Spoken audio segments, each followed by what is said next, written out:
Hi, everyone, and welcome to another episode Around the Fire on Spirit Reflections. My name is Fred Govea.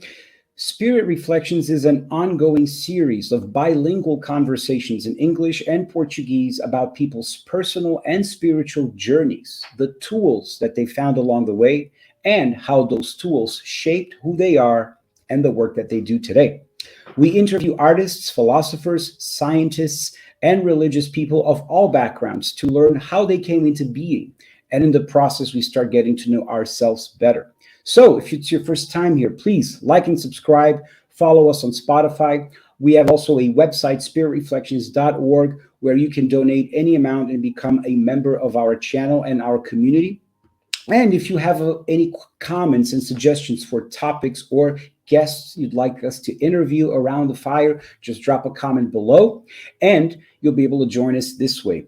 Well, I have two guests today, and I'm really happy that they're here. They are entrepreneurs that found their way in Brazil, and they met here under very cool circumstances that we're going to discover. And they created a spirituality holistic app, a whole community where you can interact and have all kinds of spiritual and holistic activities there, sessions, workshops, group classes, and it's a really cool app. Now I downloaded it a couple of weeks ago, and I'm really enjoying navigating around it. But first, before we talk about the app, we're going to get to know the bit. Estrela and Marta. So without further ado, let's invite him here around the fire. Estrela and Marta, welcome. Morning, Hi, Brett. Nice to meet very nice everybody to here. meet you. Welcome around the fire, Spirit Reflections, morning, afternoon, evening, whenever people are watching this or listening on Spotify. We're going to hope that they get inspired to join the app, which is for now available in Portuguese, but we're going to talk about that later in the podcast. For now, let's get to know the two of you. How did you find yourselves in Brazil? So I guess start with the beginning, where you're from and your upbringing, where you were based first, and then we go from there. Sure. Yeah. So maybe Marta can introduce more about how she came to Brazil because she actually has been here much longer than me. So we're both originally from China. I came here last year, last September. So literally 1 year. And I have been enjoying so much here for everything, people, culture, food, climate, everything here. Yeah. But Beautiful. originally we're both from Asia, What part of China? Shanghai. Yeah. Shanghai, beautiful. I've had the pleasure of being in Shanghai, an amazing city, delicious food. Amazing. Yeah. Yeah, Marta can introduce more about her background. She has much longer connection with Brazil. take it away, Marta. Yeah, when I were in university, I studied Portuguese. That's how I learned Brazil and how I came to Brazil. And I did 1 year of exchange here in the south of Brazil called Porto Alegre. It's a small and very peaceful city.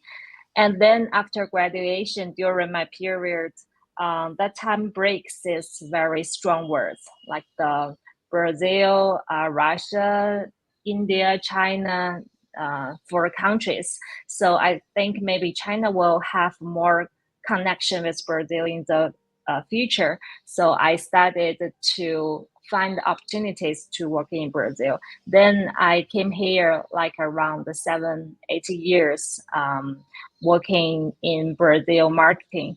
So especially in the technical background. So So actually, mm, just make sure I understood you. Where were you from in China? I'm from in the north of China, but I also stayed in Shanghai for a long time. Shanghai. Got it. I'm Yeah. curious, what made you decide to make the move to Brazil? Actually, after my graduation, I met a football player, Argentina football player, but who played in Brazil. His name is Dario Gonga. He played Uh in huh. Fluminense that time. So, but then he transferred to China's football club. So I was Okay. his translator. So that way I learn about Brazil. And I came to Brazil several times with him. So I learned a lot of Brazilian culture and the markets. Then I became very interested in this place. It's so different from our culture and our country. Then I decided to move here. And how was the first few months as a resident? Because one thing is you travel for business or for tourism. Another thing is when you actually become a resident and move there. How was that impression for you, Marta, first? To be honest, before I came here as a tourist, mostly, or business trip, even though I stayed here for like 6 months or even longer. Yeah, but I came back, went back to China.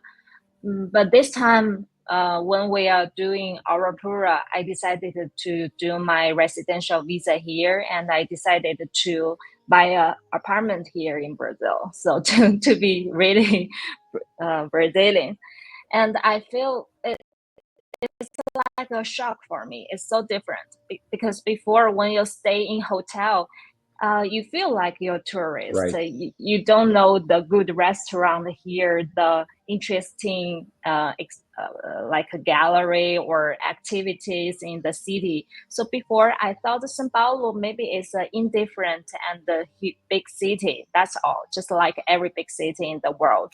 But when I really started to live here, I can feel the people around me, my neighbors, my co-workers, and I made a lot of friends here, even a boyfriend here. So yeah, that's why I started to try out the Brazilian food, to try the real culture, to go out to hang out with Brazilians, and I think it's totally different. And that's how I really know about the culture here. Gotcha. And I'm curious, Marta, at what age did you catch yourself thinking about topics like spirituality, religion, philosophy, life after death, paranormal? When did that come into your picture? It's about early, like 19 or 20 years. But first, it started with the philosophy because I want to learn about the meaning of life. Then I tried several philosophers. I read a lot of books. Then I found that actually there's no meaning of life. Everyone is the same from your birth until your death. It's a journey here. You can try to find something really meaningful. The thing is, you need to enjoy your life. You need to enjoy every minute in your life. Since then, I started to the spiritual tour. And was there a particular author or book during your journey reading up about philosophy that really struck with you? A particular author or a philosophy school that shaped you more? It's a French author called Camus. Camus. Yes. Have you ever heard it? I have not, no. Yeah. Because all the book I read is in Chinese, so I don't know if the pronunciation is right. But then I can send his name and the book, the name to you. We'll put it in the description of the video for people that are watching to read up about it. Yeah. So he wrote a book about Sisyphus. There's a god called Sisyphus, and he was punished by the god. And then his work is to roll a huge stone to the top of a mountain, and then forever, right? Yeah, that's like a punishment. So also it's a challenge for him to think about what the meaning of this work, of this life. But then he figure it out. Like you don't try to find the final meaning. The meaning is that you know this sense is meaningless, but you still continue doing it. You conquered it, and that's the whole meaning. Maybe it has something to do with the duality of our world, where we are trapped in a physical form and we just have to roll the rock all the time. But at the same time, Yeah, in our hearts and our mind, we can be connected to the cosmos, the universe, with something outside the physical senses. And that is what nurtures us, right? yeah. I have a whole study that I have on this channel here on Spirit Reflections on the Tao Te Ching by Lao Tzu. There is a German man who created a book called The Tao of Leadership, and he studies the Tao Te Ching deeply, and he did a translation and an adaptation for Western audiences around the topic of leadership. And it's one of my favorite books in all of humanity, the Tao Te Ching, Lao Tzu, the philosophy, because the way he talks about nature, the simplicity of the 81 verses for me have a lot to do with what you said. Not trying to find meaning, find answers, but just connecting to nature and our surroundings and being at one with it. And you'll be able to somehow magically, intuitively understand what the next steps are in your life, right? Beautiful. Estrela, why don't switch gears? Tell us a little bit about you. We're going to be going back and forth a little bit. Sure, for sure. Yeah. I think if we talk about spirituality, I think my first connection is a funeral I attended when I was very young, in my grandma's like a village, like in a small city in China.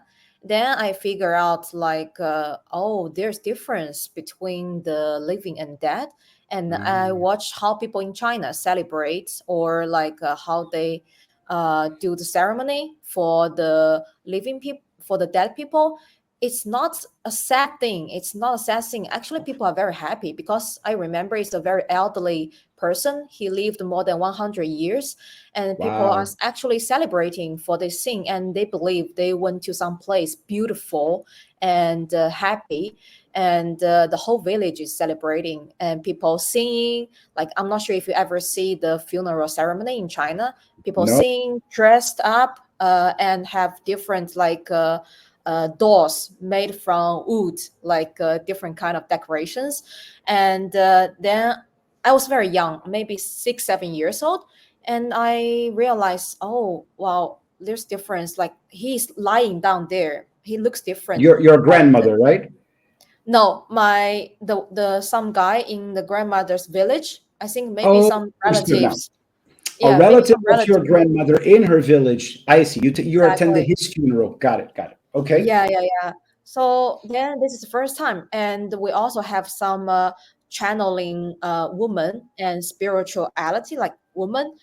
They're doing some mantra and saying something, and this is the first time I got connected. And this culture is actually very popular in China, but I have no knowledge about that when I was very young. And Yeah, Estrella, how old were you when that happened in this funeral? I think 6 7 years old. Yeah. Wow, that's powerful because in Spiritism, which is one of the philosophies that I studied deeper, and as you may have know, Marta, in Brazil is very big, even though it started in France but expanded a lot in Brazil. We understand that in the first 7 years of a person's life, they are much more open. They're centers of force. Their energy is much more connected to the spirit world. And so when you go to a place like this, your spirit really feels the environment, is able to absorb and truly connect with it. And I think it comes from such a culture of wisdom. Of course, it's 5,000 plus years of wisdom in the Chinese culture when it comes to philosophy, religiosity, and spirituality. And I think it's such a wise way to say goodbye to a person that dies, because we read a lot of the books by André Luiz, which was channeled by the medium Chico Xavier, Chico Xavier. And there's a lot of situations that they tell in those books of family members crying desperately, and inconsolable, and they're like so angry that the person has died. And from his vantage point, because he's telling the story of this book from the vantage point in the spirit realm, he's watching, and the spirit mentors are there saying, look what happens. All of this crying, all of this rage, all of this desperation is creating a magnetic layer that's actually making the spirit feel trapped inside the body, and they can't really let go and be able to ascend to a higher place where they are ready to ascend, because the family members are there in that kind of an environment. And so many times what they do is they will put some vital energy onto the person who's like dead, right before they die. And then the person just feels like, oh, I'm so much better. And then the whole family relaxes and go, oh my God, thank God. All right, let's go out for some coffee. Let's go take a break. And when they leave, that's when they disconnect the spirit from the body so that they're ready to go. Because then the environment is much cleaner and lighter.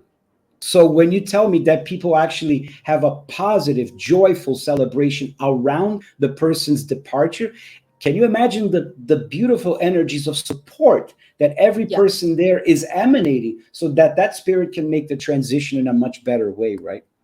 I believe so. Yeah. Fantastic. Okay, Stella, this is fascinating. And so you asked your parents what happened. Did you remember what after the funeral? What was the next step in that story that you can tell us? I remember after the ceremony, everybody need to cross a fire. I don't know why, but it's a tradition. Everybody need to. I don't know if Marta has experienced, but we need to cross a fire. We need to jump through a fire. Like you're gonna be clean all your bad energies, and you're gonna have all the good energies with the rest of your life after the funeral. And that's what I remember for that scenery, and it's very impressive. Yeah.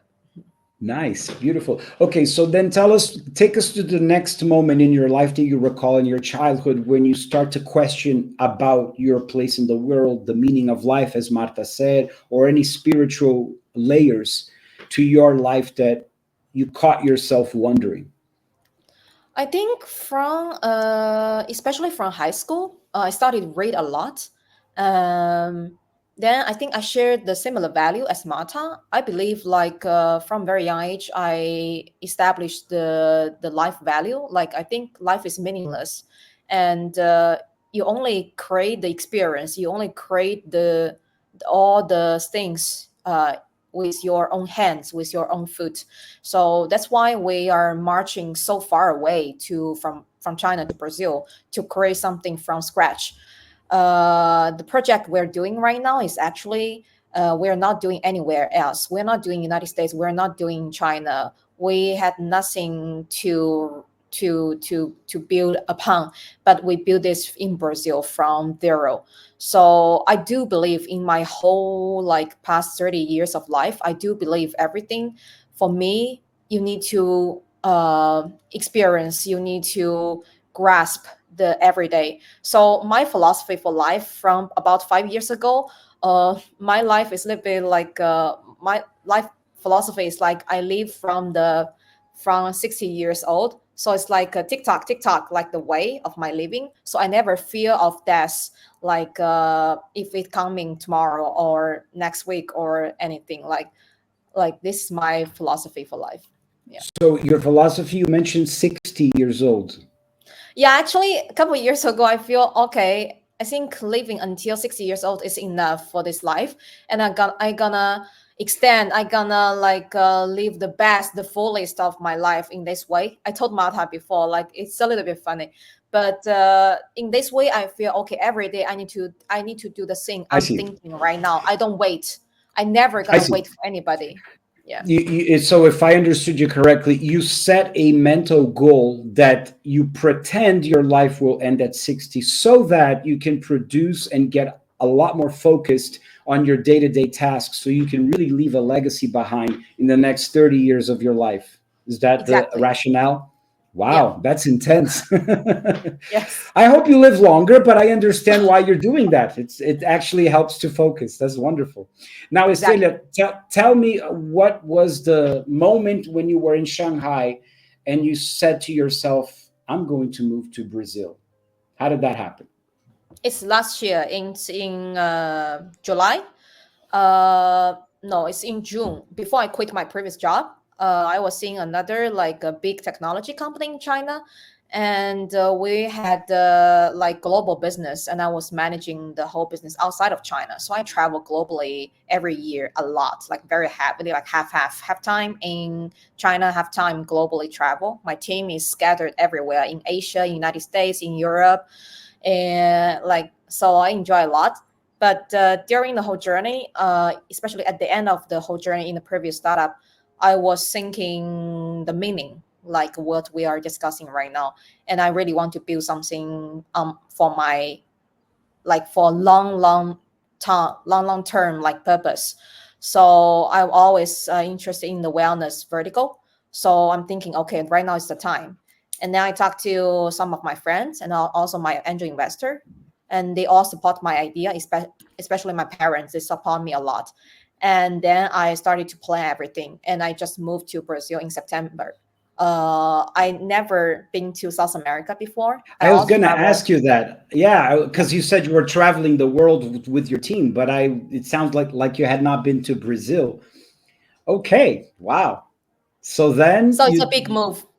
Yeah, I just yeah, relocated myself and live here since last September. So it's a very big, bold move. And people say I'm crazy, but I think it's not crazy. It's my destiny. And I think it's a very right choice because I always enjoy my decision.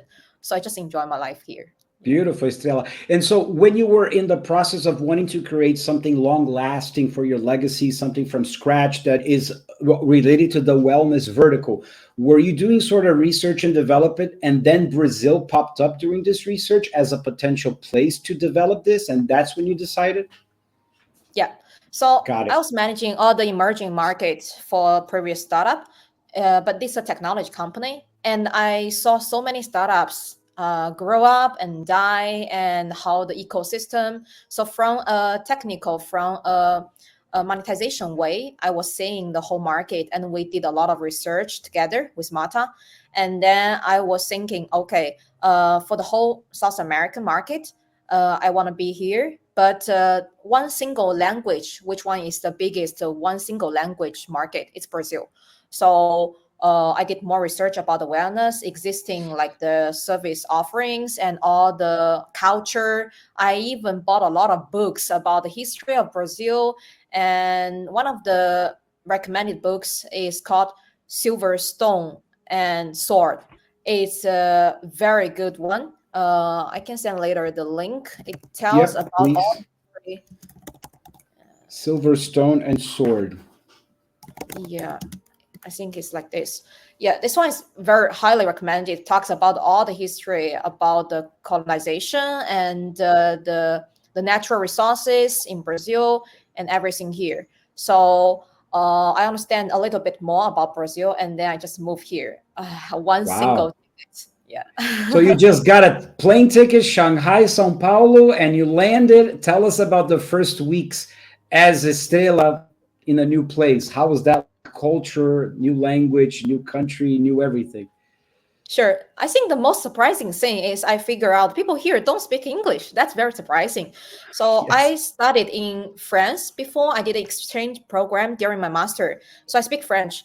And I learned Spanish before a little bit because I like dancing salsa bachata. So I try to understand the lyrics. Ah, So I nice. learned Cool. Spanish a little bit. But here, Portuguese is like I have zero understanding. So in the beginning, it's very difficult to communicate with local people here. But luckily, I have some connections here, friends. So some of my friends helped me in the first couple of weeks, and then I found an apartment, and then I moved in very quickly.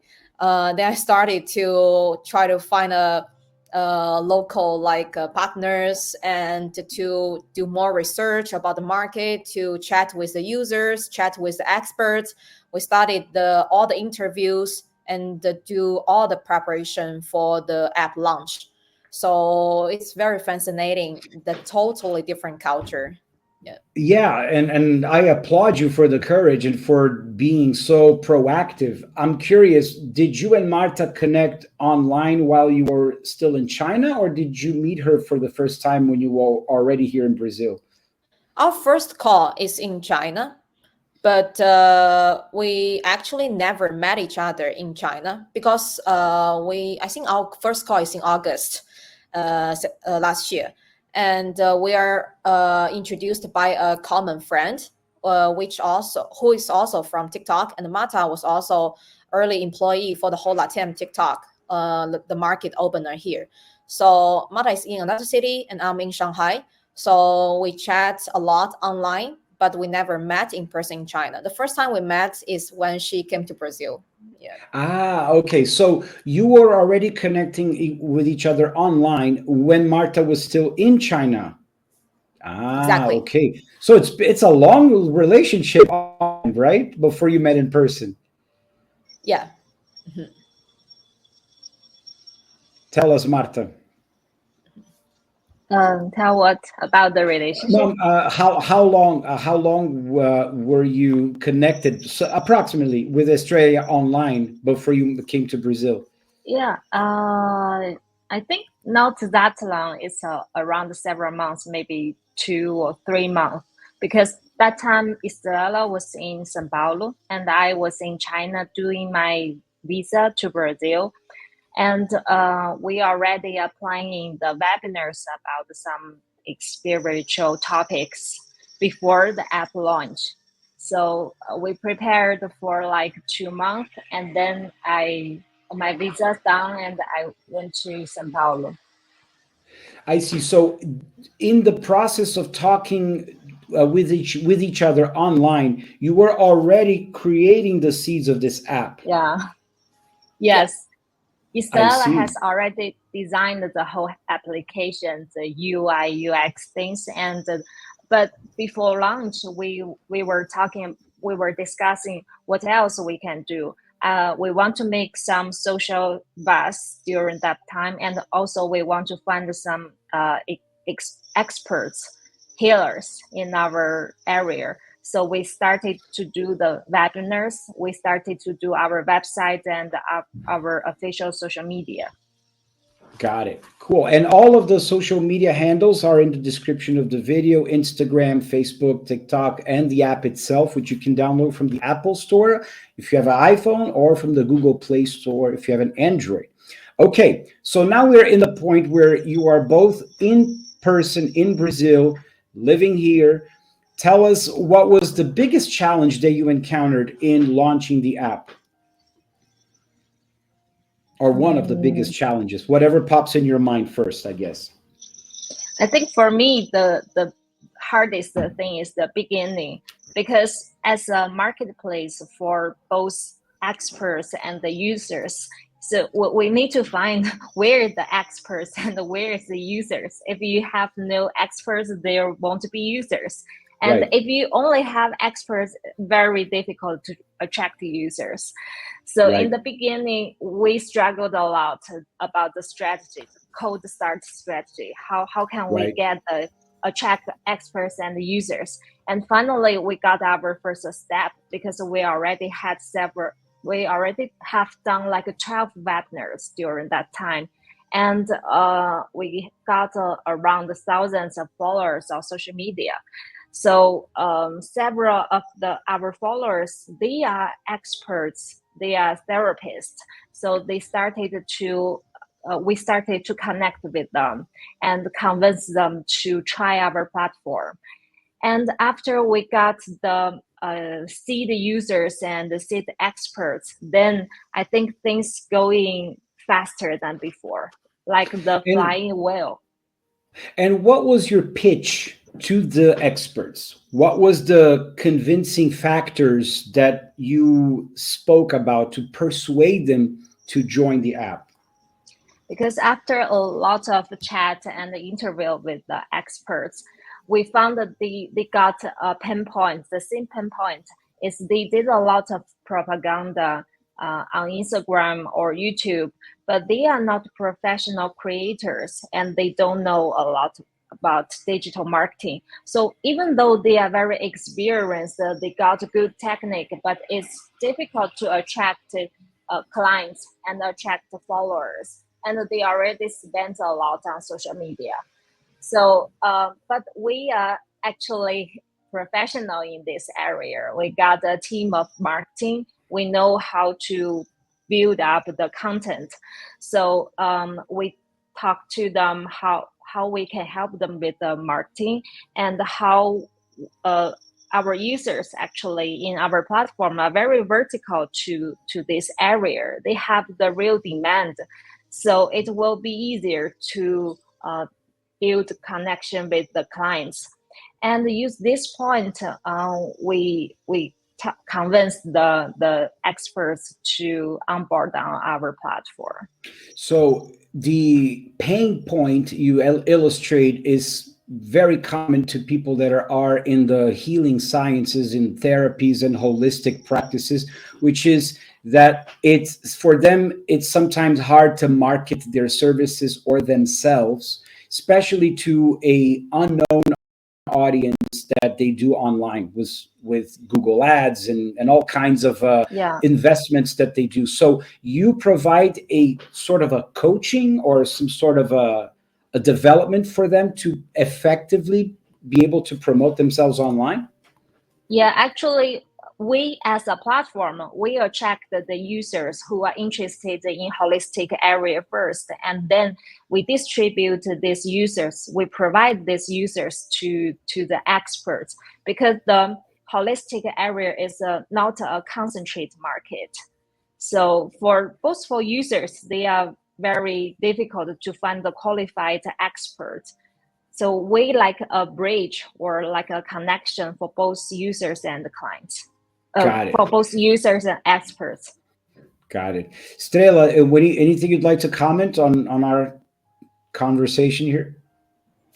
I think the co-star strategy is really important, especially when we are so small, like a new app in Brazil, and the whole ecosystem here is actually not very friendly for the mobile apps.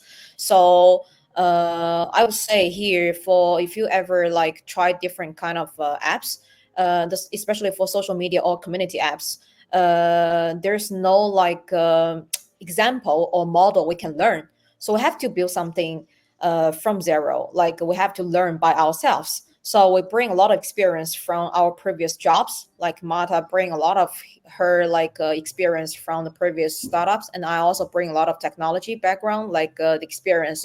So we try to make this as a one-stop like marketplace for the expert to try to solve their hassle, so they don't need to like spend so much time as an individual business owner. They can focus on the content production and also focus on the content like the sessions. So we're doing all the legwork for them. So I think this is pretty cool, that to attract the users and also the experts. So when you mention community in Brazil, what comes to mind in the technology space is things like WhatsApp groups, Facebook groups, and Instagram, particularly here, tends to be very, very used compared to places like the United States, for example, where Americans don't tend to spend so much time on Instagram compared to Brazilians. They do spend a lot of time also. And so how have you been able to be this bridge to attract them from those places I just described into your app, which is a whole environment in and of itself? Yeah. So Marta is more expert. I just phrase a little bit here. I think one thing very important is we're building a passion community here. The passion community is totally different from the horizontal, big, like gigantic, like ones like Instagram, Facebook, or TikTok. The content is too generalized and too like popularized, and they don't have any specific focus on these platforms. If you want to research something or search for something, you have to input the keywords and you have to filter by yourself. And for example, if I want to search for a good like Heiki healer on Instagram, I have to research the keyword Heiki, and it's gonna jump a lot of millions, thousands of profiles. How did you know he's qualified or she's qualified or Right. not? You never know. You have to pay, and you have to sacrifice your trust first. So maybe the guy is a fake account, or they just want to get your money. You can never get his or her certificate. You can never know his experience. You can never saw the past opinions for this expert. But we build a product. All the users here can see, everybody in this passion community, they can see everything about this expert, from introduction to the past experiences to all the from the free live streaming, like what we are doing right now. They can test oh, if I like the professionalism, if I like his knowledge, if I like him, okay, I'm gonna click the button and I'm gonna reserve his individual session, or I can join in his group session in a very affordable way. So we gave the user much more choice and flexibility to filter for their own purpose. So in that way, I think it's a huge difference and differentiation from the big horizontal social media apps. Yeah, That makes sense. And all of this experience for the user and for the expert is free, right?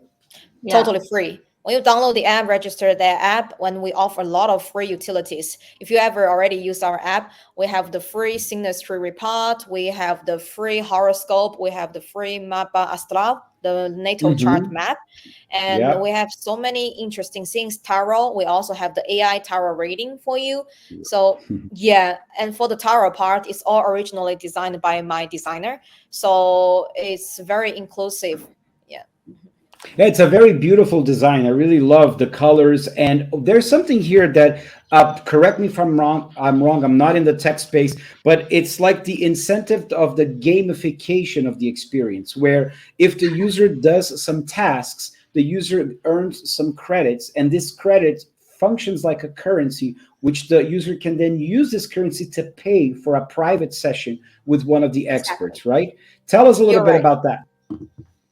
So Yeah. we designed the daily checking, like the system. Yeah, Marta can introduce more. So the whole purpose is actually to get more higher retention for the users. But actually, we do offer a way for people to earn the free credit so that they can pay for the service. And I think this is very attractive. Yeah, Marta can introduce the details.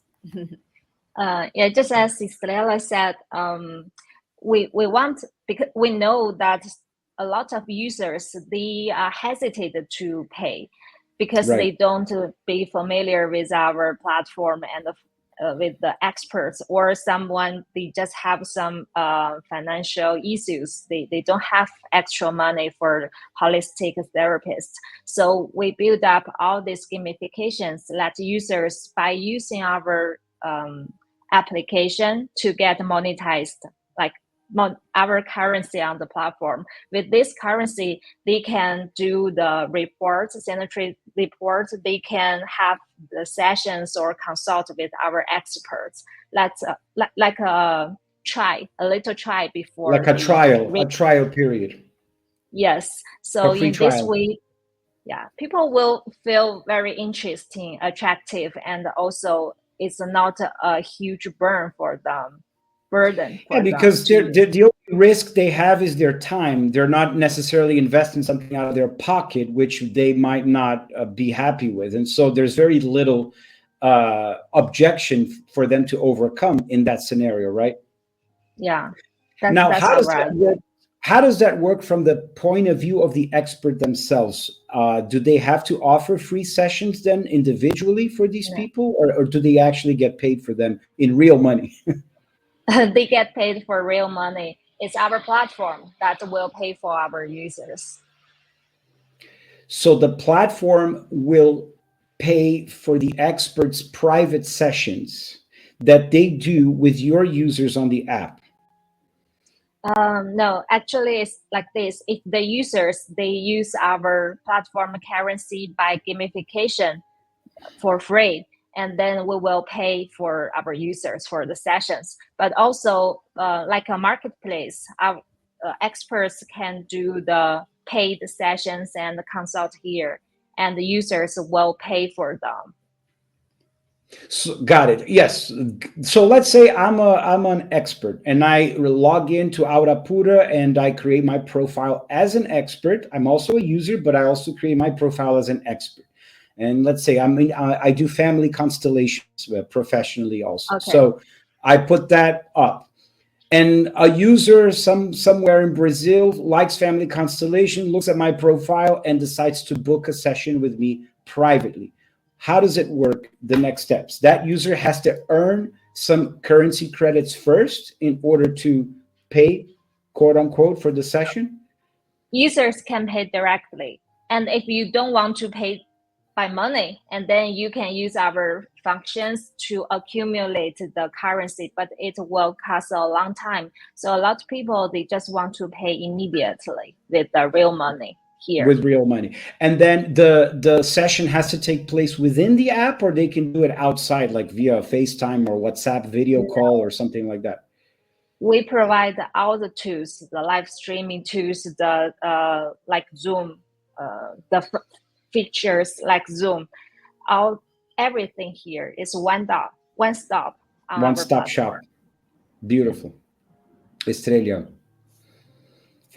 Yeah, everything is so we try to offer the seamless experience for users. So from the profile checking to reservation to session carry out, like everything, and the review for the to leave a comment for the expert, and the repurchase, everything, and also content in the community, everything is within the app.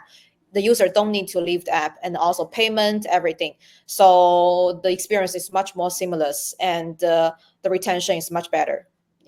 Yeah, you mentioned something that's so important, which is the reviews. And it's the consumer experience is so much driven nowadays by reviews. You don't go to a restaurant today without checking reviews online first. I mean, it's such a driver of decision making. Why wouldn't it be the same for a personal consultation or a session with somebody in the holistic arts, right? So yeah. I think that's very helpful for experts as well as for users. Now, the question that comes to mind is, how is all of this getting funded? So when I just built the project, I got some small angel check for me to be here, bootstrap. So about like a couple months ago, we raised the pre-seed round, a total about 3 million reais. And I have investors from Brazil, from US, from Asia. So they believed the thesis, and we share the same value. And then we got the money to continue the operation here in Brazil. Yeah. Beautiful. What are some of your goals for AuraPura? My goal for AuraPura, is to become the largest mindfulness community in Brazil. And when we because we just launched for a couple of months, and we do have the plan to expand into other markets, for example, Spanish market. But in South America, like Spanish-speaking countries are very scattered, like here and there, small different countries. And actually, the culture and language is all very different. So we are very careful and cautious when we really start to expand. We want to prove this thesis can really like fully function like very well, and then we will expand into the Spanish market. And also, like in United States, right now you have about 1/3 of the population speaking Spanish, so we can also like to expand into the US market. But we're not in a hurry. Well, we want to focus our limited resources right now. Yeah. Beautiful. Prove the concept in Brazil, and then if Brazil is a launching pad for other countries, then that's where you learn all your lessons. Beautiful. The PMF is very important. I don't want to irrationally expand, try to speak a big story and try to scam some money. It's not my way. I want to do something step by step, solid. Yeah. Beautiful. Awesome. Well, the links for you to download the AuraPura app are in the description of the video. If you have iPhone, if you have Google Play, go there. You create a free profile as a user. And when you're setting up your profile, you can even check what are the things that you like. If it's tarot, if it's astrology, if it's meditation, yoga, they have all kinds of different specialties that you can create your profile with. Any last words, ladies, for us to end our podcast episode here that you'd like to leave on Spirit Reflections? I feel today is also very great spiritual connection with you here. When you did the starting, like the meditation, prayer, everything, I feel my aura today is all elevated, and I think I'm gonna have a very good day, and I hope you too. Thank you very much, Estelle. Pleasure to meet you here on Spirit Reflections Around the Fire. Marta. Yeah.